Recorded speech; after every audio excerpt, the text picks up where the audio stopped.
At nagsimula na nga ang Year of the Water Snake. Ang saya na naging pagdiriwang dyan Kabi-kabila ang mga pagsasayaw ng Dragon at Lion Dance. At pinaniniwalaan kasing pantaboy yan ng malas. Panoorin natin ang ilang ginawang pagdiriwang sa report ni Mark Zambrano.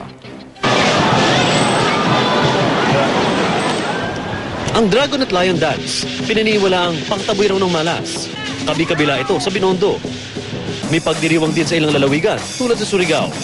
Dahil simbolo raw ang dragon ng kasaganaan sa negosyo at pagtaboy sa masasamang elemento, pinapasok sila sa ilang establishmento. Agaw pansin malaking prosperity tree na ito na puno ng ampaw at mas maraming lanterns.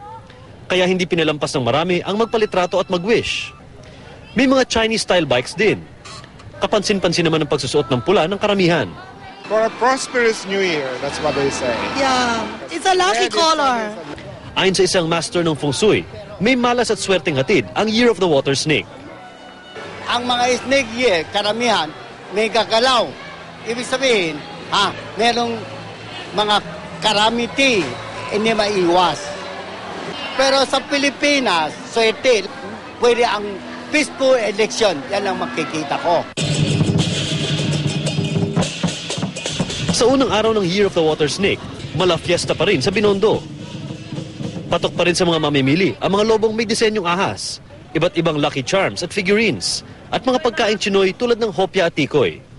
Sa loob ng isang mall, nagsagawa ng tradisyonal na kaiching o pag-abot sa angpaw na may lamang pera na nakasabit sa pintuan ng mga tindahan gamit ang malasayaw na galaw.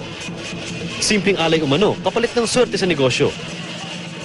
Mark Zambrano, GMA News.